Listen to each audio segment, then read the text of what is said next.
Well, good evening. Welcome to Fundamental Freedoms. My name's Steve Burgess. I'm broadcasting from my home in St. George, Utah. And I'm David Sabine. I'm broadcasting from my home in Ontario. If you like the work we're doing here, please connect with us at fundamentalfreedomslocals.com and hit that like button and the subscribe and share if you wish. Subscribe so that you'll be notified when Steve and I have other guests. So, good society is based on good conversation and honest debate. At Fundamental Freedoms, it's okay to come into a conversation not prepared to do battle. It's okay to change your mind, or for us to change our minds, and it is absolutely okay to have a great deal of respect for people that we may fundamentally or passionately disagree with, and that's what we're about. That's what we're here to prove. In this episode, we have a special guest with us. Her name is Kimberly Neudorf. Please check her out at kimberlyneudorf.com. And I'm going to bring her on screen here. Welcome, Kimberly. I'd love if you could just introduce yourself. And if you could, just maybe connect the pieces a little bit and describe how you and I met and how you've come to be with us tonight. Sure. Well, it's really nice to meet both of you. And I'm really excited to be here. I'm a homeschool mom. And under the situation, I decided to have a freedom march, peaceful protest in my hometown. And that's where I met you, David. You came there and saw the big crowd, and It was a real pleasure to meet you. Nice to meet you also. So I extended the invitation to Kimberly to join us here for conversation. I told Steve a little bit about her, and we've had a little bit of discussion just before going online here.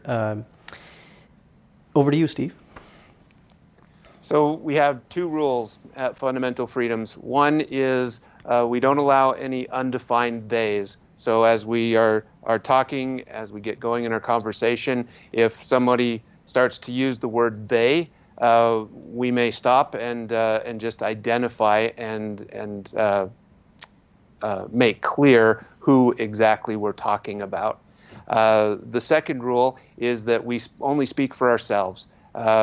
Myself, David, Kimberly, we're individuals, and we're not here representing any particular group or movement, and so we're here to have a conversation with each other primarily. So Steve and I have prepared, each of us have prepared a fundamental question for Kimberly. She has not heard these questions yet, so we're going to spring them on her. But throughout the conversation that we have tonight, Steve and I have, let's say, an agenda to understand from Kimberly's perspective these questions. So I'll start, and then Steve will ask his, and then that creates a frame for our evening. So Kimberly, when you decided to join us for this conversation and you accepted the invitation, I actually struggled to think about what is it precisely that I want to know from you, and I've determined that it's this. When you announced your Freedom March, and by the way, I think you did have an event in Aylmer, Ontario, and then you organized another event that was, and your mayor, and obviously with support of the council members, they established a state of emergency. And not only that, but they also then reached out to the province and the premier to back them up on it. And please correct me if I'm wrong, but I think what your mayor had asked the province was to support a law that would allow Aylmer to, I guess, give fines to people for not wearing a mask outdoors, which by the way is not a law throughout the province, but they wanted it within the town. And that was right before your Freedom March, and that actually created a lot of awareness about your Freedom March. I think it had the opposite effect of what the mayor wanted. But what I'd really like to understand from you, given the steps your mayor and the council members have taken, what would you rather they do? And I hope to explore that with you. What would you rather they do, maybe at the local level and government at the provincial level and so forth? But as local as possible, I'd love to understand that. Keep that in mind. And over to you, Steve. So, Kimberly, my fundamental question for you tonight is, I assume as we go through the course of this conversation that we'll be talking about the mayor, the premier, maybe the federal government, these different actors crossing the line, maybe in your opinion or other people's opinions, going too far.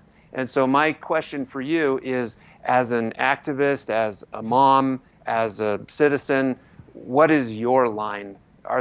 Is there a line that you feel in your activism that you won't cross, or multiple lines? So that's what I'd like to explore with you tonight.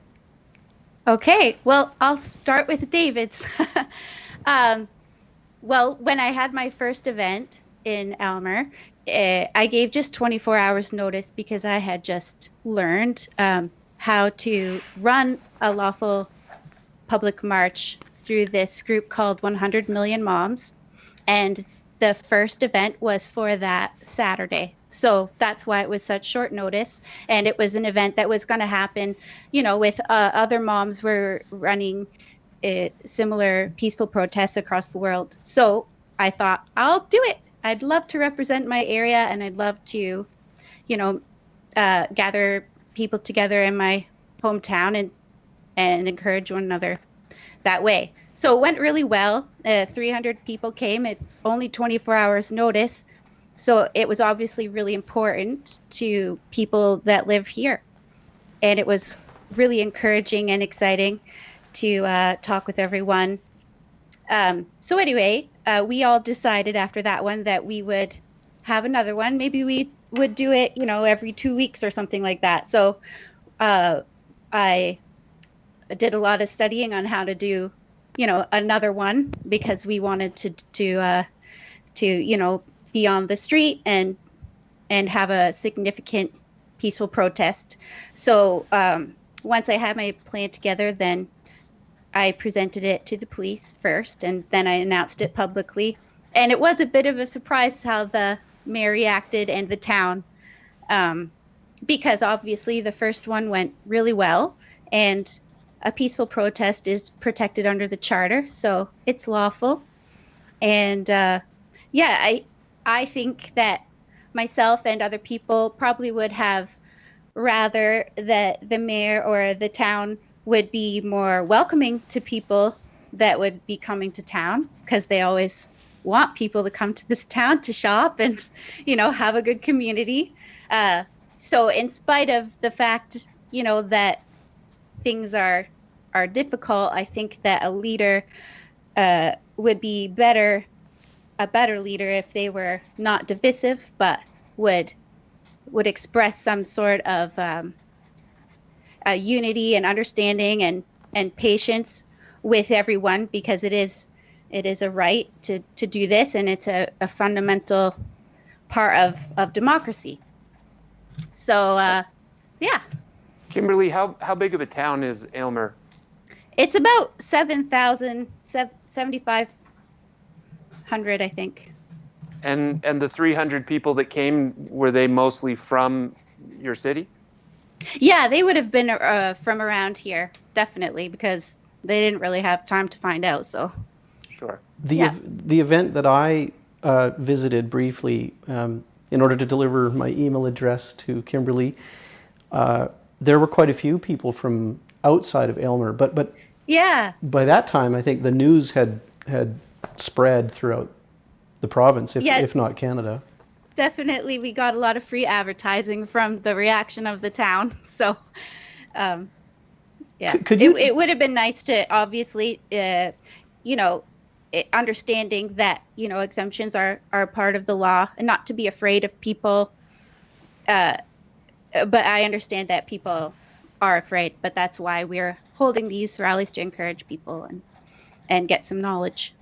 So what motivated you to hold the first event originally? What, like, fed up, or just interested, motivated? What led you to do that?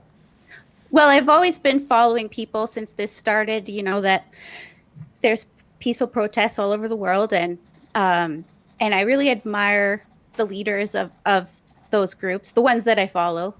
Um, and I think, they do a good job. Some of them are moms, and running this, I just feel is an extension of how I already live my life.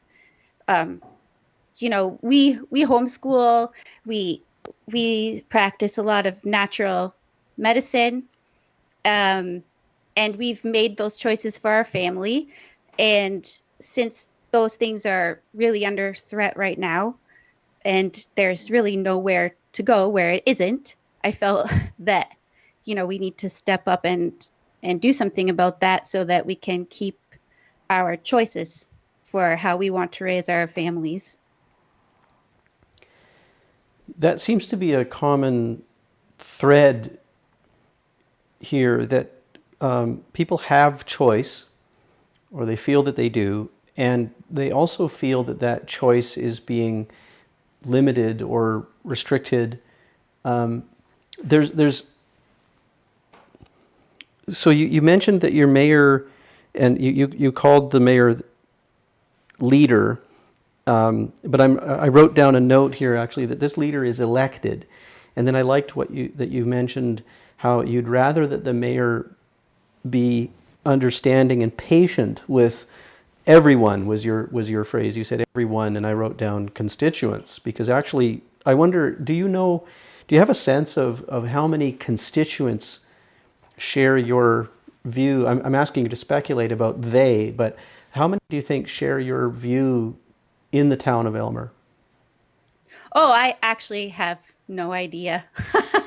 I haven't really taken a poll or anything, but I mean, there's obviously extremes on both sides. Yeah. Um, but but I do have a lot of support, and there are a lot of people that are thankful for the space that, someone who puts on these sorts of freedom marches, they're really putting a lot on the line and taking a risk. But that person, takes on that risk because they feel it's important, and they want to give that space so that other people can express, their similar, their similar views peacefully. And it's it's the best way to really, at this point, reach government and show numbers. I was really thankful. I think it was Jeff Yurek. He actually did express, that he supported free speech, and he was thankful that it was peaceful. And I thought that was really, really good. So yeah. Speaking of risk, I don't remember what was written on the placard that your daughter was carrying. Could you share, what was it? What I forget what it's like. She wrote something on there or painted it. What did it say? Yeah, she was really brainstorming, and she came up with freedom is risky, so have courage. Yeah. So let's drill into David's question a little bit. If the mayor of Aylmer was to get on the TV tomorrow and address the 7,000 odd residents and say, this is the approach that we feel is we are going to take as a city, ideally, what would you like that approach to be, that COVID response, so to speak? Wow, so you want me to pretend that I'm mayor? Well, pretend that you're your preferred version of the mayor. Yeah. Um,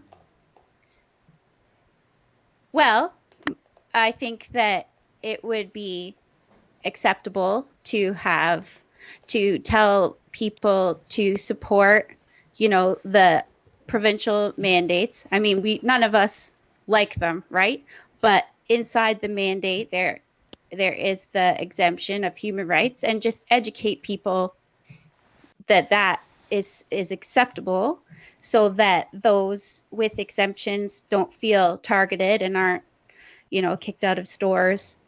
um, that they would be served properly. I know that stores, they can serve in their own capacity, um, but but if they understood, and people weren't fearful, I think that that will go a long way in helping people, just be able to get around town.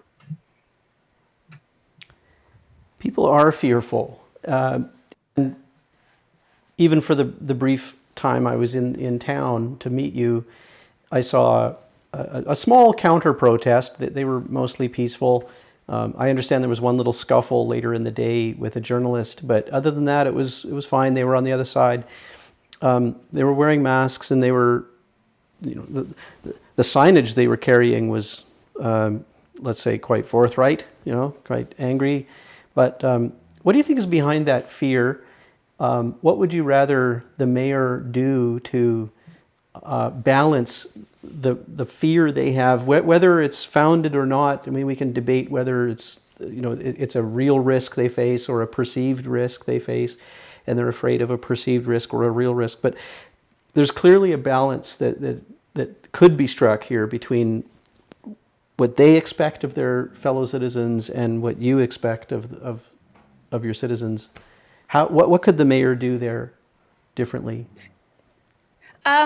Perhaps she'd like the article Stand Up Canada they wrote and they gave to me to put up on the website that actually has some stats about Aylmer, and it shows there's been 5 deaths that are COVID related, and the last one was in July, and maybe presenting that sort of information in a non-biased way so people can perhaps draw their own conclusions or see what's going on, making that information available. Perhaps, that would be a different angle, because people aren't dying left, right, and center. There's, it's not really as it's perceived. But I mean, I imagine that the town is scared because, they have a sense of responsibility for the people in the town. Just, and because someone is not fearful doesn't mean they lack a sense of responsibility for others. But, it just comes back to the fact that there are so many numbers that show this isn't what it was supposed to be. And that article also shows that the requirements for a provincial state of emergency weren't actually met. So all of that you could interpret so that you could have a regular year and realize, that you can take care of yourself properly without closing everything down. What would you say in response to people who would argue that Aylmer has so few cases and so few fatalities because of these restrictions? And so isn't that justification for the restrictions? Yeah, there's a lot of people that believe that. I guess you can look at different things, such as the masks were not mandated until much later. And, there's going to be a lot more cases because this thing is not going to go away. And when you lock everything down, everything's going to take longer to go through, just like anything else. The mask, it's not scientifically proven. So there's a lot of studies you can read about that. So, Yeah. you touch your face and, there's a lot more problems, like children aren't learning properly with speech and, facial expressions, those sorts of things. Yeah, if you don't mind, I'll share an anecdote here that here in London, the Middlesex London Health Unit had 2 doctors that visited our school board trustees in the summer.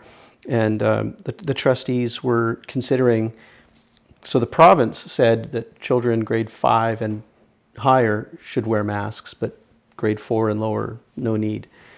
But the board trustees here said, we're going to make them all wear masks from K to 12, and they were looking for justification to do that. And the Middlesex London Health Unit, the 2 doctors said very clearly, there are risks with younger children, that masks can do harm at that age, not only to mental health, but physically as well. They're touching it, they're dropping it, they're not managing it effectively, and so there's a lot of instruction and training that has to go into helping them to wear the mask safely. But the trustees just went forward anyways with this rule, and I've been outspoken about that, and I think that it's important our elected officials appreciate that there are consequences and risks to these rules that they're implementing, and I think they're ignoring a lot of the data, or they're being selective about which data they look at. Sorry, that's my story, not yours, but I didn't have a question for you at the moment. That's okay. No, you know what? I am not the one with all the answers of everything. What I did was I brought people together that, could express all of those stats and all of that information. That was really my job. Is that, by the way, Stand Up Canada, is there a website? Yes, standupcanada.solutions. Okay, I'll make sure to look for that and then put it in the links below the video after the fact. Yeah, they've been really helpful, and she's a pleasure to work with. So, Kimberly, let me ask you this: if you're having a conversation with a neighbor in your neighborhood, and they pose it to you like this, Kimberly, you're a great lover of freedom and personal choice and the ability to exercise your own freedoms. Well, the government, whether that be the local or provincial or federal government, has mandated that you wear a mask if you are in my presence or in the general presence of the public. They've mandated that perhaps, like in my state, you don't get together with people from another household in a casual social gathering. They've mandated that if you have symptoms that are similar to COVID, you need to stay home and not go to work and not go out, that you should go get tested and then quarantine according to their guidelines. And so as your neighbor, Kimberly, if you don't do that, then you end up infringing on my rights to be able to go out, and because if too many people are acting like you and not wearing the masks and not following the mandates, then now that's infringing on my freedom to go out and move comfortably around the community and feel like I've got the ability to do that safely. No different than if there's a 110 kilometer an hour speed limit, and if you're going 160, well, and I'm on the same road with you, you're infringing on my rights to be able to have a reasonable sense of safety in that situation. How do you respond to somebody that takes that or applies that logic to this situation? Yeah, it's difficult, especially because I feel, things have been going this direction for such a long time. Like even with the flu shot, people, got little rewards for getting the flu shot. Little, I did it and I got it and I'm a good person because I did what the government suggested. But it was always a choice. And really, I feel that people need to understand that we are only responsible for our own health. And, look, if I eat bad things and I get whatever disease, by the time I'm old, I'm going to be, in the hospital because I didn't take care of myself properly when I was younger. And that's going to take the spot of somebody else, right? But I don't go into other people's grocery carts and say, you shouldn't eat that, and that's not good for you, and I don't think that you should do that because you're going to get sick one day and then I won't be able to get treated because you were lazy. I just, and we aren't guilty for every year of our life that we had the flu, and we might have passed it on to somebody, and some a vulnerable person or an old person died, and and it's not our fault. That's we have the ability to strengthen our immune systems and the ability to help each other. And when you close the world, you really damage substantially more things when you aren't being able to connect with people. Churches can't even, say laying on of hands and stuff like that, like, or, praying in that matter. Now that's kind of like illegal or something. Um, and community is so important. And in a community, you build your immune system. I mean, there's risks too, like from if people take vaccines, for example, they shed, and then people that you don't, they're exposed to all of that comes off of the vaccines for weeks, and that's spreading, and that isn't something that I like or that I want my children or myself to be exposed to. But I'm not in charge of how other people choose to raise their family and what they think is best for their family. So even though I don't really like what they do, and I think, oh, that's going to hurt me if I get together with you, you know, that's going to be a problem. But you have to think further than that and understand that life is complicated and it's not easy. But people and relationships and taking care of yourself, you know, are more important and come first. I hope that makes sense. No, thanks. I appreciate that. So let's drill into my fundamental question a little bit. You've spoken, I think, with some passion about what you believe and kind of the position that you take.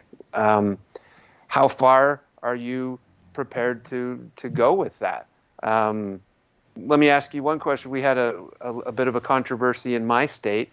Um, a lot of people are at odds with what the governor has done as far as mask mandates and some other gathering mandates, and so felt like they had difficult time getting a venue to speak to the governor, and so they went to his home, and it was peaceful from all accounts that I've heard, but some protest signs, marching, whatever, on the sidewalk in front of his residence.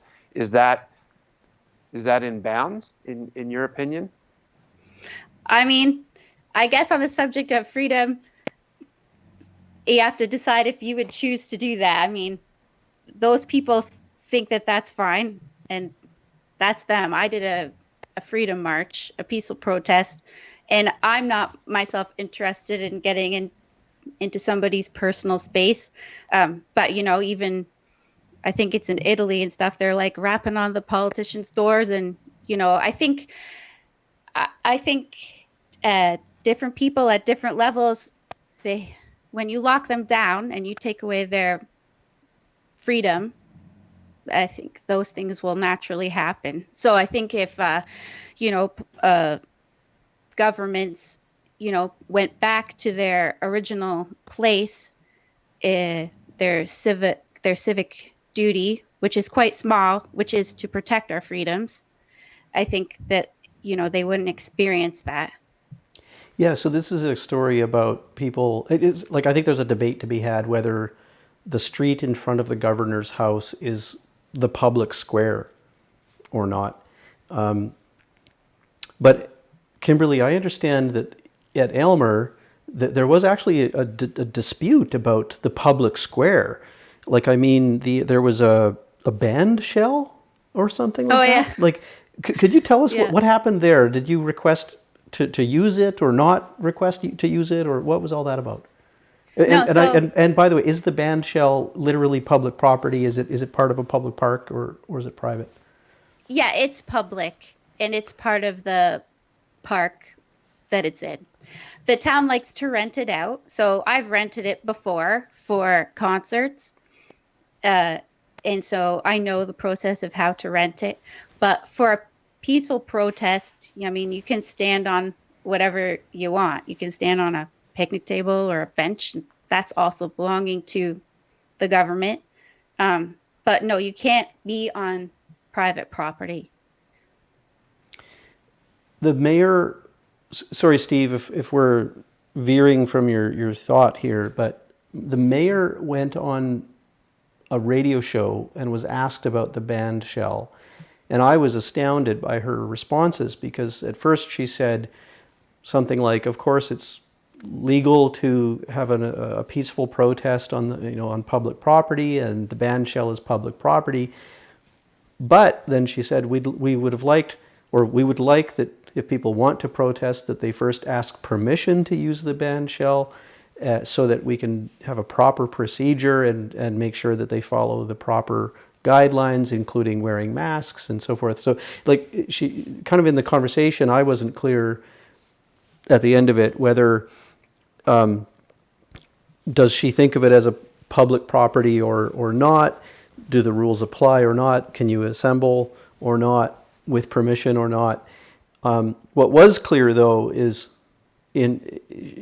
she absolutely wanted people to gather with masks, even outdoors, and that they would lay fines. She wanted to be able to lay fines if people did not comply with those rules. So maybe to Steve's question, would you have been willing, or could you speculate? Could you? I know I'm asking a hypothetical here, but what if you got a fine? Would that be okay? Or what if you had been? I know there was police presence at the protest or at the Freedom March. I'm sorry. How far would you go? That's the risk that you assume when you choose to have one of these. So I'm quite clear on all of the threats and intimidation and that they have put forward, but you are the only obligated to give your route and the itinerary to the police first and to be on public property. And you don't need to speak to the town in regards to your peaceful protest. I have tried to speak to the town throughout this whole thing, starting in the spring, with emails, etc. But, I get very limited communication. So here we go. Is that because they're busy or I don't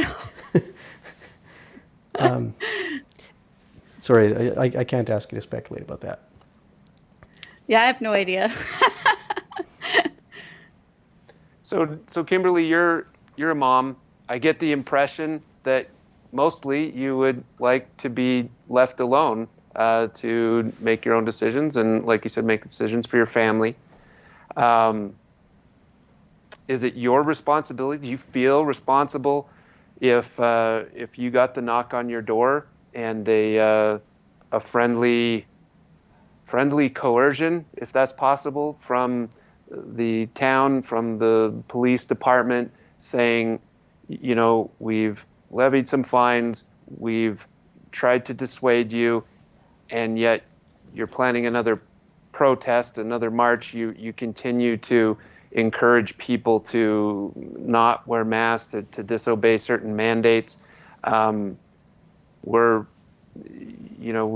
potentially would start to mount a criminal investigation or a criminal case against you. And, do you really want to risk potential jail time or more fines or, we really need you to kind of cease and desist. Where's your line?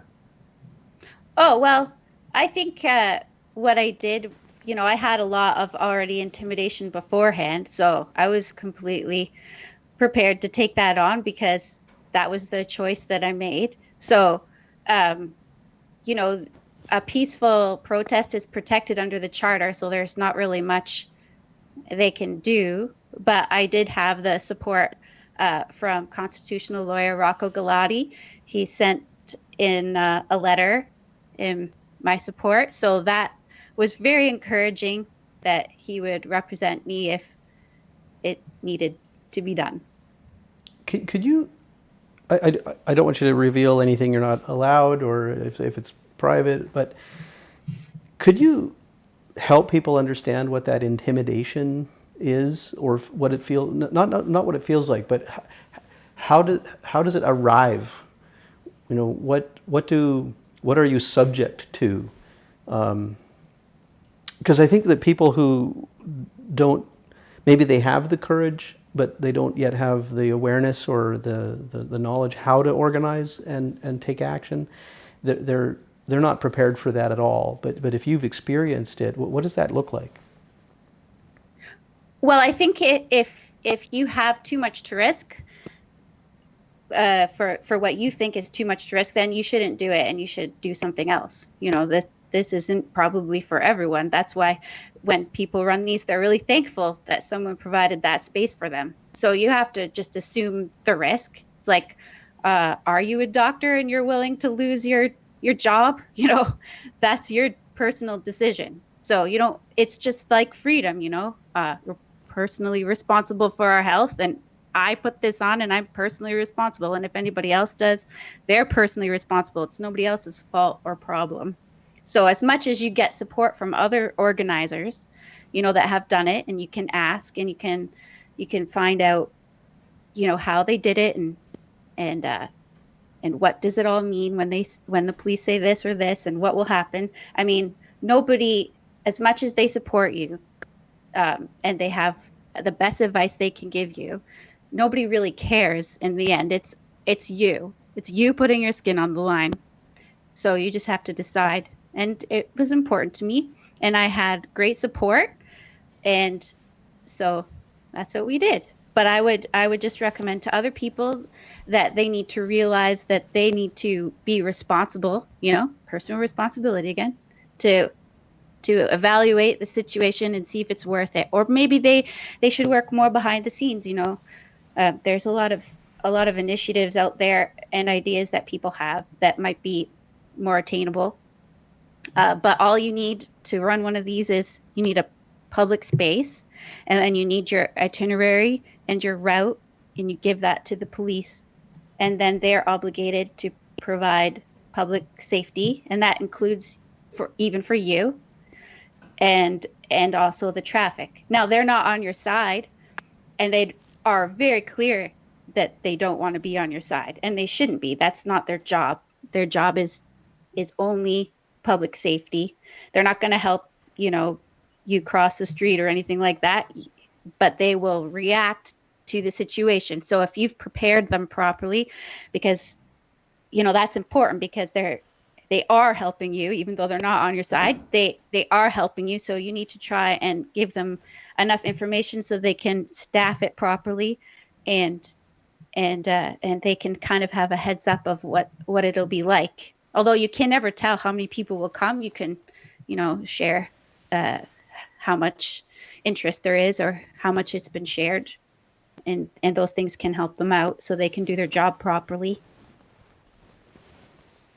So we've peppered you with a lot of questions about, you know, what you have to risk and how far you're willing to go.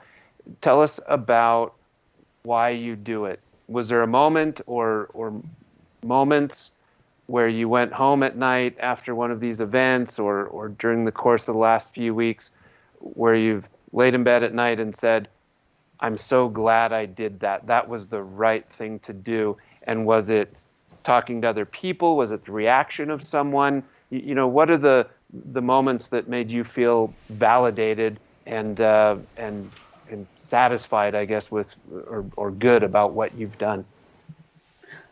Oh, I think I came to terms with that before I even started. I didn't do this for attention, and I didn't do it for affirmation. I did it because I felt it was the right thing to do. And believe me, I don't want to do it. Nobody wants to do this, but you're kind of forced into it because of the situation. Um, so this is kind of my style. I mean, I would have been walking on the streets already in March. Open the playgrounds, you know, my kids already had made their own t-shirts back then. So in a sense, I feel like, wow, I sure, you know, took too long. Should have maybe done this before.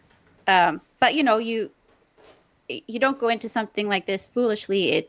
You decide. But no, I'm so thankful that so many people are thankful that it happened, and it gave them a good space. And the best thing is, it's spread to other towns. So many more people are encouraged to do that as well. I mean, we could always just keep going to Toronto, or even to Ottawa, but you know, small towns, they can kind of hide from reality and not know what's going on, because or not have to face, that there's a choice, and that, people aren't all for this.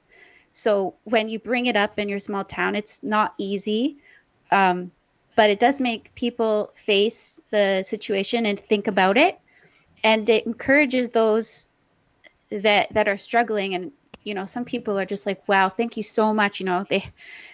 It just gives them hope, and that's really important. Let me just let me just give you an affirmation. I think that's admirable, because um, there's a real honesty to me when I hear you say that, versus hopping on a bus, or getting in your car, driving to a large city, 3 hours away, and protesting or joining a protest somewhat anonymously, versus literally going downtown and facing the people that you see all day, and saying, this is where I live, this is where it matters to me, and this is my opinion, and being willing to put that out there, and put your reputation on the line, certainly to some degree, and maybe relationships with people, and I think there's a real intellectual honesty about that. So I applaud you for that. Thanks. I mean, I have no desire to tell people, how I choose to raise my family, or what I do. I'd rather just, keep on keeping on. But, when that's in jeopardy, then, it has to be known that there are people that need a choice and want a choice. So that's why we got to do it. I'd So like to let pick me up ask. on that, actually, Steve, because everything Steve just said sort of summarizes the reason that I thought it would be great to have you with us in this conversation, and the reason that I drove to Aylmer to deliver my email address to you.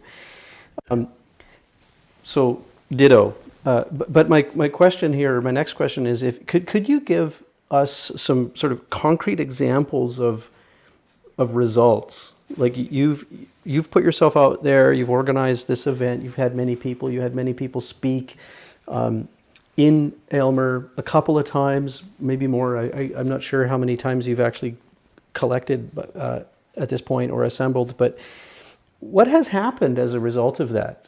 Maybe, and as concrete as possible, if you don't mind. Like, has the mayor changed course? Do you hear from councillors? Do you hear from other community leaders, negatively or positively? What has actually happened in the recent weeks as a result of your work? Oh, I haven't heard anything personally from the town at all. Okay. Um, uh, I don't really know any concrete things that have changed or happened. I do know, it's been difficult for our businesses that were like cheering for us when they walk by, because seriously, the people for freedom, they're not violent and they're not aggressive, but the people that are afraid and they think that this is necessary, they're aggressive. And, so some businesses, they're having a harder time because, people will come in and be upset with their view. Uh, so that's too bad. There's definitely, discrimination in town. So that's too bad. I don't, that's negative. But on the other hand, there's so many people that are encouraged, and they are looking for something else they can do. I mean, I don't think we could ever top this freedom march ever again here, because it was massive, and I think it made such a huge difference in those people that came, just encouraging them and giving them the opportunity to network, uh, and try to find a way around this and try to make, things get back to normal or better than normal. Thank you. Mm-hmm. So, Kimberly, you've been generous with your time, and so I think my parting sentiment or my parting question for you is what is on the line? What why why is this activism necessary? Why can't you just stay at home? You're homeschooling your children. You're uh, keeping on, as you said. Why why does it matter what the government's doing? Why does it matter what these mandates are? Why press outside the walls of your own home and into the public sphere in this way? Well, I don't mind if I'm a homebody or, I can homeschool. Homeschooling, for instance, is not the same now. I mean, there's nothing to do because usually you engage with the world and nobody can engage with the world. So homeschooling is not any good either. um, uh, but the thing is that when the world's closed, there's no opportunities anymore. I mean, I don't mind if I don't embrace every single opportunity, but I sure mind when those opportunities are gone. So if I'm going to fail, that's that's fine. I mean, I'm never going to be the best rock climber, and it's not because I'm not going to rock climbing right now or anything like that, but I can't. So if I did, you know, I would suck at it, and that would be great. But now I have no chance to suck at anything. And it just matters to me. It matters to me that other people can't live their lives. I mean, sure, even introverts, they're not excited anymore. So um, Mm-hmm. it's not really a personal thing. It's really that the opportunity in the world is gone. The freedom just to make enough money and have a goal to do something, that's taken from you. Or planning for Christmas and getting together with your family, that's not really happening. Just those things. And I mean, everybody deals with it in different ways, and some people could care less if they get together with family at Christmas. It might be the best thing this year. but the fact is that the opportunity always needs to be there, and government, it has taken that away from people, and that's not their job, and it has to end.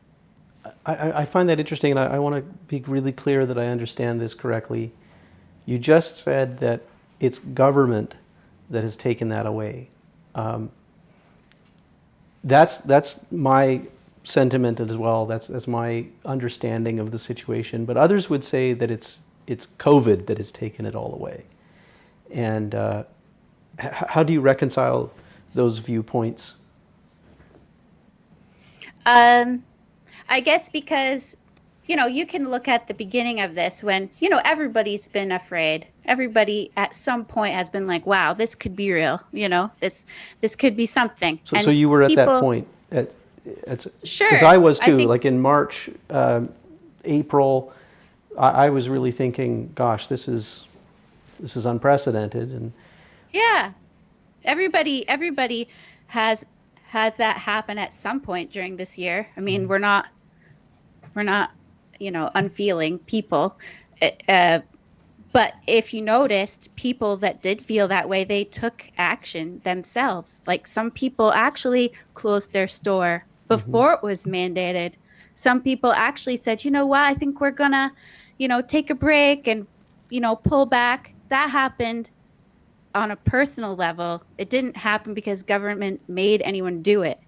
Because people care, people take personal responsibility. And as this thing has gone on, there's even numbers to show that it's not what was expected and that it's not worse than another year. So that is actual facts that people can use to realize that they don't need to live this way, and that the government reacted wrongly, and that we've all been gypped, in our lives.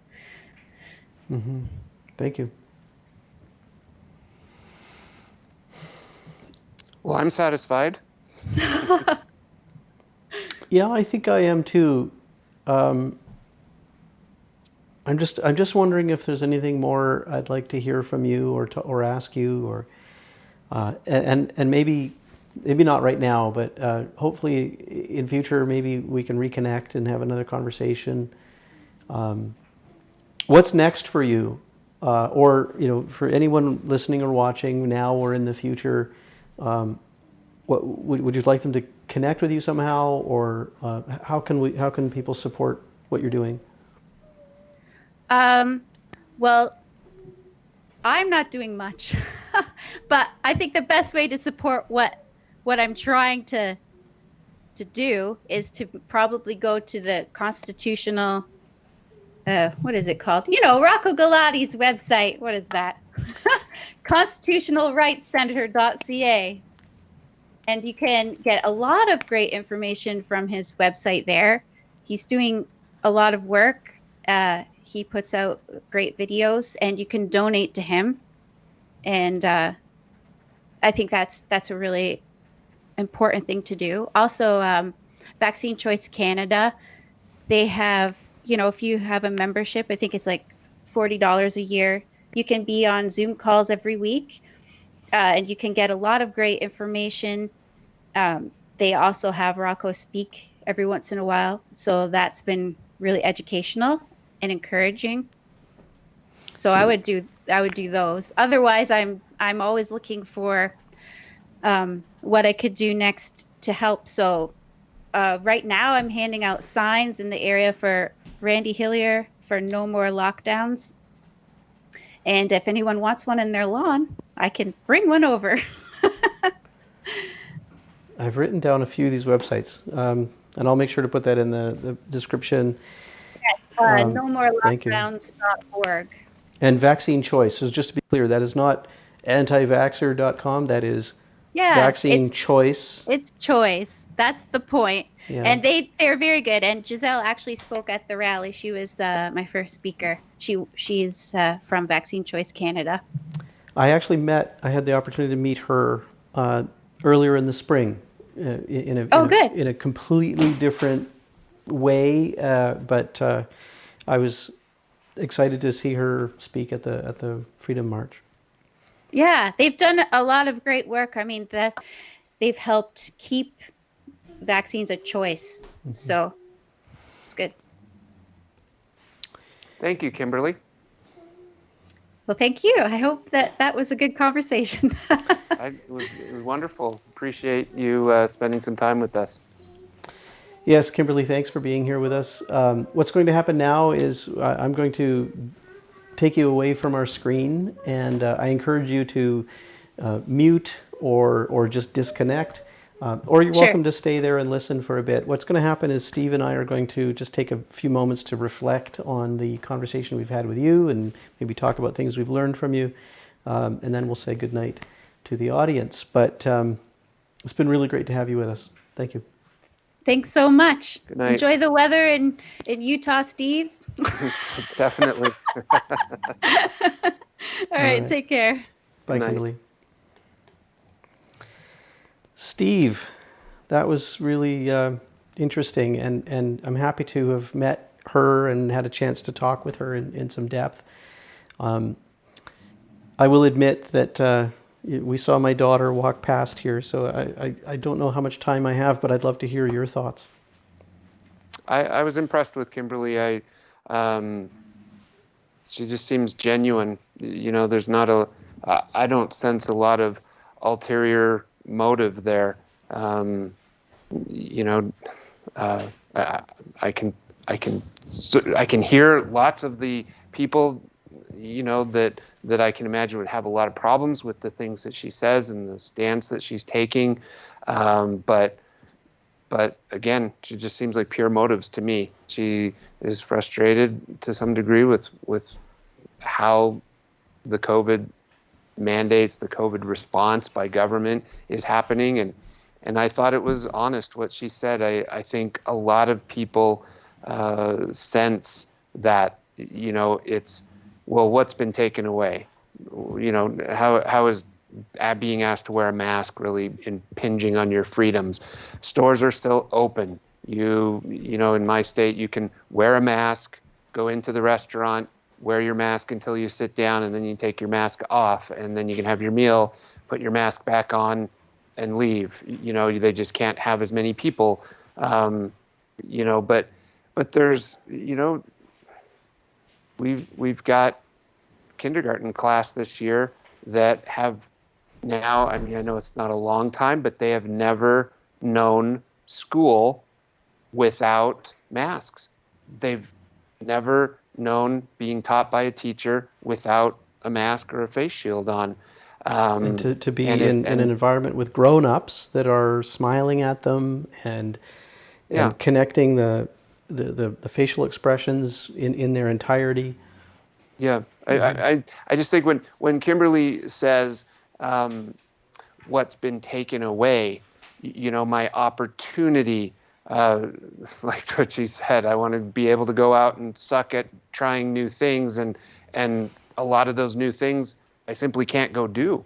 And I can't go I'd love to go to Hawaii. It's one of my favorite places on earth, to go with my wife and have time to unwind. And that's, I mean, it's open, we can go, but with the restrictions, it's certainly not the same type of experience now. And there's so many things like that, concerts, big venues of people. It'd be just going into a crowd of people, a crowded theater, a crowded street fest, crowds in general. I think that's, it's become a part of who we are. And maybe it's fair to say that this is a temporary measure. We need to deal with it or live with it temporarily. But I think dissent is, I think there's room for dissent. I think there's an important place for dissent. And I think that's what Kimberly's providing. And I like that she's providing it in her own neighborhood, because that should be the place that she cares about. And obviously it is. And again, she's not trying to make money. She's not trying to garner donations. She's not trying to make a name for herself or whatever. She's just saying, I can organize a little dissent, and anybody who feels the same can join me. Seems pretty reasonable to me. I thought the point you made was just spot on. The importance of taking action locally rather than somewhat anonymously in a big city. I hadn't thought of it that way until you brought it up, but I can appreciate the courage she has and her family has to because I think when she said that she has had a lot of support, I sense that that's within her family actually, and they've gone out and helped her to set up the stage and gather people and communicate the details of the event in town, and so to act locally is really important. There was something else I was thinking too, that you're talking about there's a place for dissent, and I think that's made even more what's the word I'm looking for, poignant maybe, because of the apparent dishonesty in media and the dishonesty in our politics right now. We have very bad data being published at the provincial level or at the federal level. Lots of skepticism about the efficacy of PCR tests and the efficacy of masks and the efficacy of, and in light of all that, like, there really does appear to be an inflation of specific data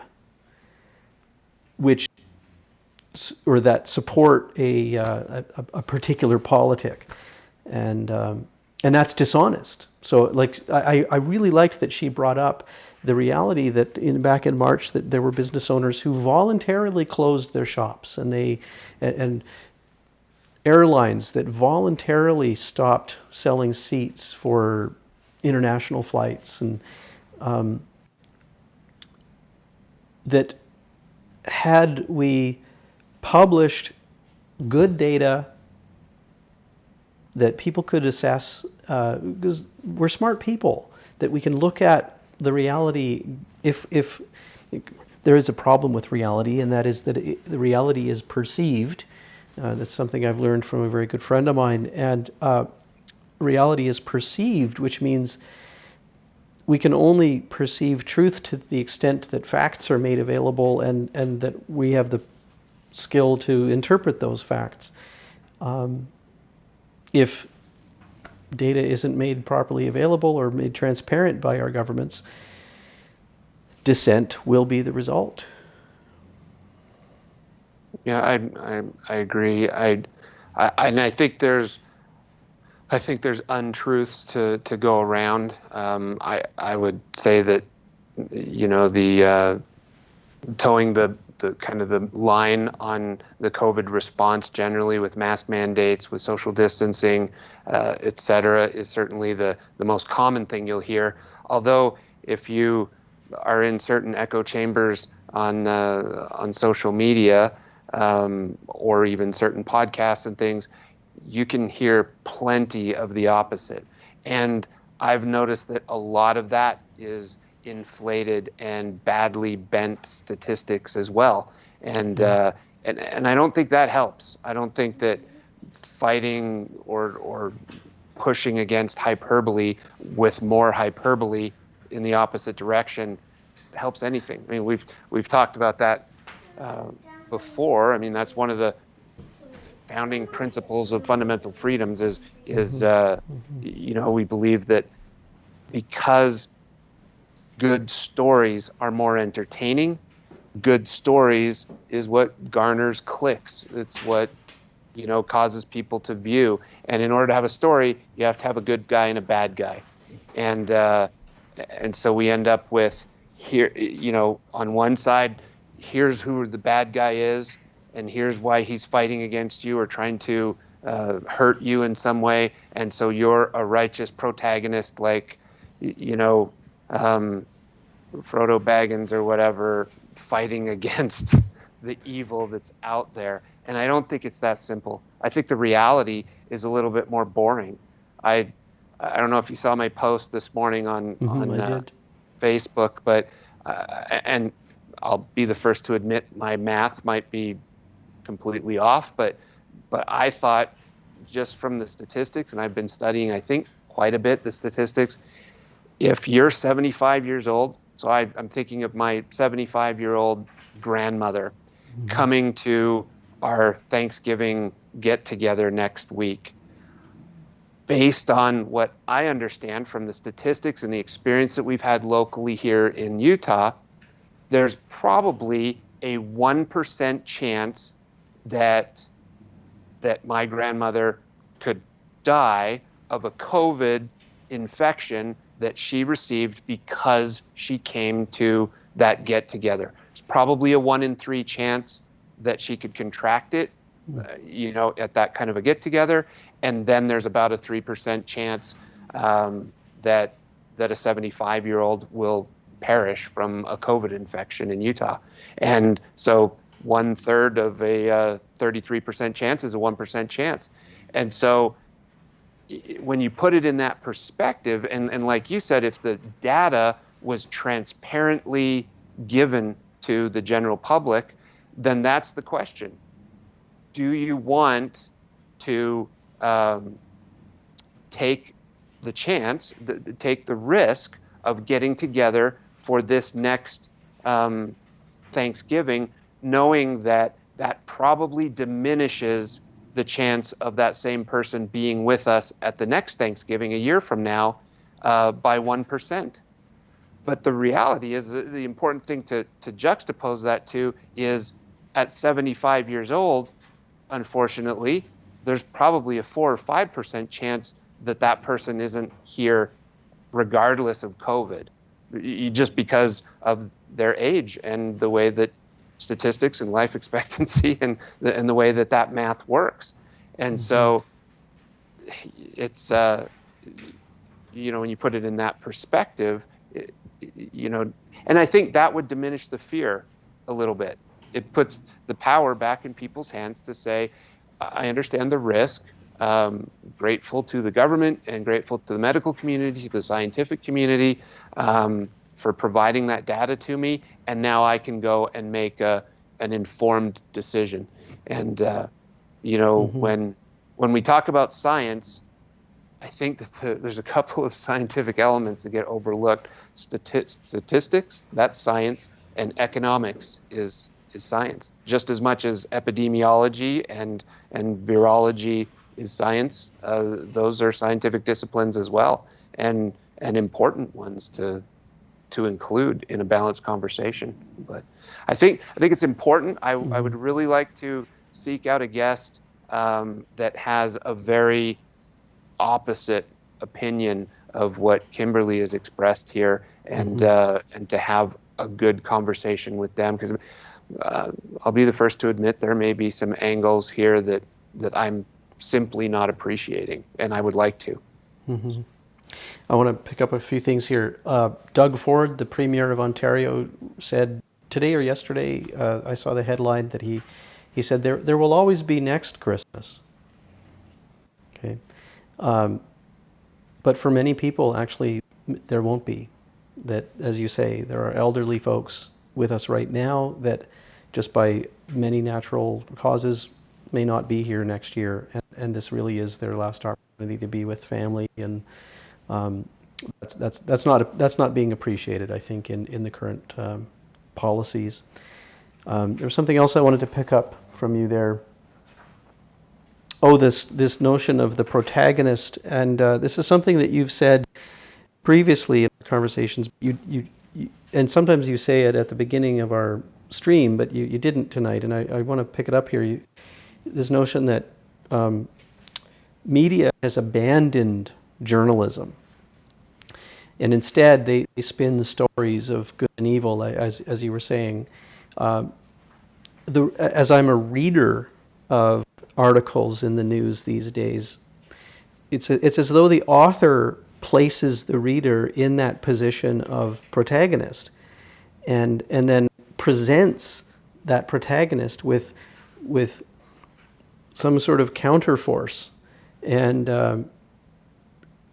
so when I get to the end of the article, I'm led to think that I've read the righteous version of events, and that the counterforce there is the evil version of events. And you're right, I think this is done in media for clicks and attention, but it's truly dishonest. And so hopefully our conversations with folks like Kimberly can present a much more moderate view of, what did you say? The reality is far more boring? Well, I mean, We apologize to our audience. Our conversations are going to be perhaps more boring than what you'll see on CNN or Fox I'm News. thoroughly enjoying it, and I appreciate that Kimberly was able to be here with us. Is there anything we should say to wrap up, Steve? No, I think that's a great conversation. Thank you to those of you who who have stuck out with us and watched, and hopefully that was helpful to you. Please connect with us on Locals, and we'd love to hear your comments and start some additional conversations. That's fundamentalfreedoms.locals.com. We will post things there. All the videos that we stream will be collected there. For now, we're streaming on Facebook. We also have a YouTube channel where we archive the videos, and you can view them there as well. But if you want to connect with Steve or I, we prefer that be done at fundamentalfreedoms.locals.com. It's just much easier to moderate conversation there and have some good dialogue. Just as a reminder, so Kimberly is part of our guest series. We also have our connection series that we're building content on, and that's where folks like yourself, if you reach out and there's something that we could have a good conversation about, we have a shorter format that we would love to have some connection conversations with you as well. So have a great night. Thank you very much. Steve, so nice to talk with you again, and have a great evening in Utah. Okay, thanks, David. Enjoy the snow. Thanks.